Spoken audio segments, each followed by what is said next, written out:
Lesson 110 is called Quadratic Inequalities. What that means is we're going to be doing inequalities, which are our greater than or less than. We're going to be graphing on a number line, but now we're going to have quadratics in them. This is a factored quadratic that we're going to start with. It says graph on a number line. X plus 2 times x minus 3 is greater than 0. Your domain is the reals. To do these problems, what we have to do is think about, this is a multiplication problem on the left side, and it's greater than 0, which means it's a positive number. How do I get a positive number out of a multiplication problem? Well, there are two ways. Either I multiply a positive times a positive, or multiply a negative times a negative. Either of those ways will get me a positive number greater than 0. So I have two different cases that could be true here. Either x plus 2 is positive and x minus 3 is positive. So x plus 2 is greater than 0 and x minus 3 is greater than 0. That's my first option. Or I will have x plus 2 is negative and x minus 3 is negative. This has to be true or this has to be true. You can't have one positive and one negative. So they either have to be both positive or both negative.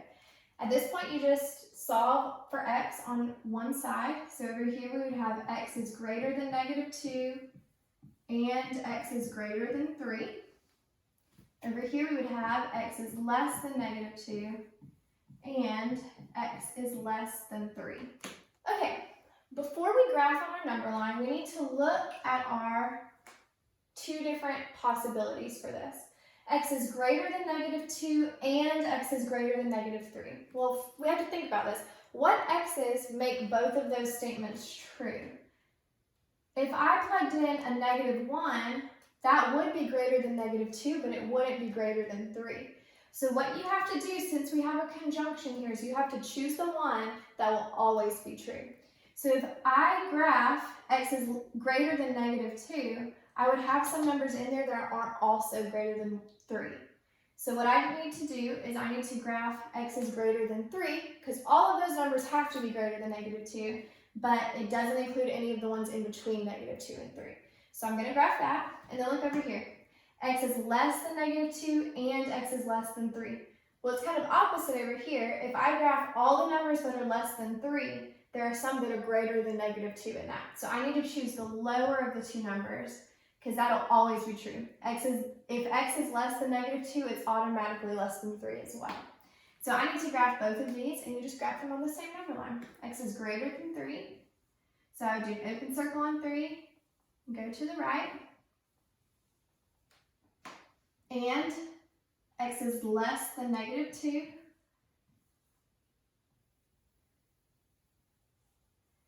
All of this is on the same number line because up here we had this or. It's really a big disjunction. We have a conjunction or a conjunction. We graph what'll make the conjunction true, but we graph them on the same number line because this or this has to be true. So that would be your answer for example 1. Example 2 says graph on a number line. X squared minus 2x is greater than or equal to 3. Your domain is going to be the integers for this one. First things first, I need to factor this left side, but I need a 0 on the right side before I can do this problem. So we need to move the 3 over.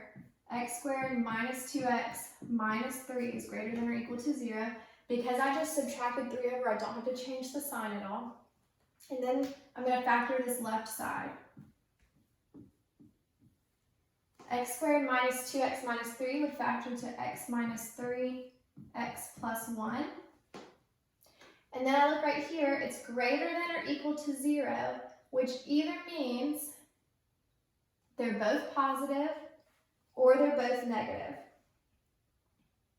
So we would do x minus 3 is greater than or equal to 0 and x plus 1 is greater than or equal to 0.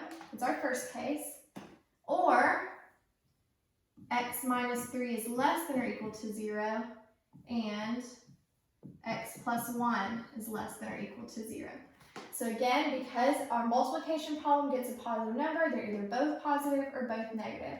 So I would have x is greater than or equal to 3 and x is greater than or equal to negative 1.